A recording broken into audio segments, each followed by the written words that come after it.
1 जून नंतरचा पाऊस हा मान्सूनचा पाऊस असतो। मे महिन्यात पाऊस पडल्यामुळे राज्यामध्ये अनेक ठिकाणी ओलावा आहे।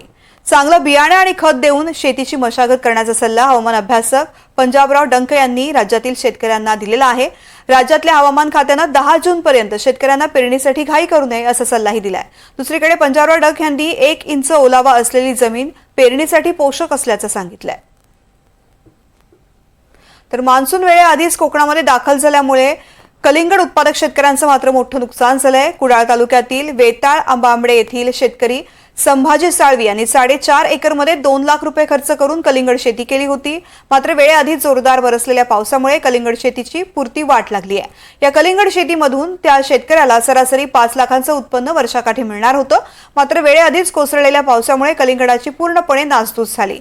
तर हवेमध्ये गारवा निर्माण झाल्यामुळे कलिंगडाच्या मागणीमध्ये घट झाली आहे। त्यामुळे संभाजी साळवी या शेतकऱ्याचं मोठं आर्थिक नुकसान झालंय। संपूर्ण महाराष्ट्रभरामध्ये जो आहे तो मुसळधार पाऊस कोसळतोय आणि याच पावसामुळे जे आहे निसर्गाचं जे ऋतुमान चक्र आहे ते बदललेलं आहे। याच संदर्भात बोलण्यासाठी आपल्यासोबत पंजाबराव डक सर आहेत। सर, कशामुळे हा हवामान बदल होतोय? हवामान बदल नाही तर काय होतंय की मी जूनच्या अंदाजामध्ये आपला जानेवारीमध्येच अंदाज सांगितला होता की यावर्षी 2025 ला खूप पाऊस पडणार आहे। 26 ला पाऊस कमी राहील, 27-28 खूप पडणार आहे, 29 ला कमी पडणार आहे, 30-31 जास्त पडणार आहे, 2032 ला कमी पडणार आहे, 33-34 खूप पडणार आहे, 2035 ला कमी पडणार आहे, असा 50 पर्यंत अभ्यास करून ठेवलेला आहे। तर तसंच यावर्षी 2025 आहे, यावर्षी चांगला पाऊस पडणार आहे आणि शेतकऱ्यासाठी चांगलं राहणार आहे। आणि ज्या आणि योगायोगानं दरवर्षी मान्सूनची कशी एंट्री असते, गोव्याहून मुंबईला जातो, मुंबईहून महाराष्ट्रात गोडी होतो, पण यावर्षी असं झालं पाऊस 12 मे ला अंदमानहून दस्तक दिली।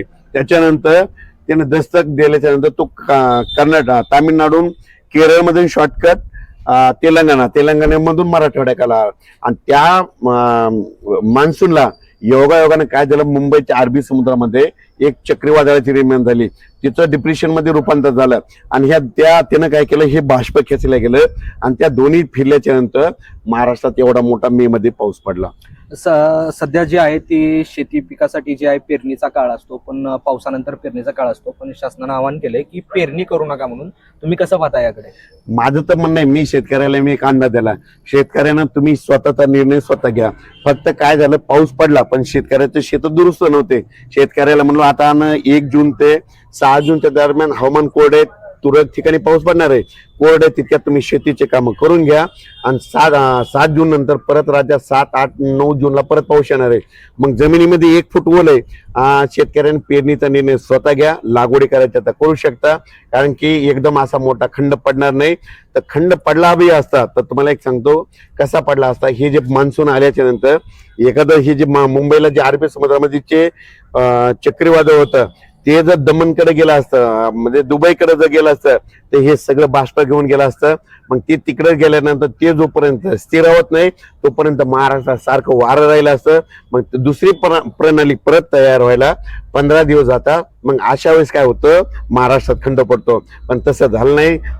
ते लो प्रेशर महाराष्ट्रात काय झालं, पाऊस पडला आणि इथं संपला। आता लगेच दुसरी प्रणाली समुद्रामध्ये तयार झाली आणि त्याचा पाऊस आता 7-8 जूनला एकदा थोडा येणारच आहे, 7, 8, 9 जूनला भाग बदलत पडणार आहे आणि त्याच्यानंतर 14 जून ते 18 जून मात्र महाराष्ट्रात म्हणजे मुसळधार, कुठं अतिमुसळधार, कुठं अतिवृष्टी देखील होणार आहे। म्हणून हे देखील शेतकऱ्याला मी अंदाजामध्ये दिलं। अगदीच हे होते हवामान तज्ञ Panjabrao Dakh sir. Video journalist Vijay Awate यांच्यासह सौरभ वाघमारे, NDTV मराठी, सोलापूर।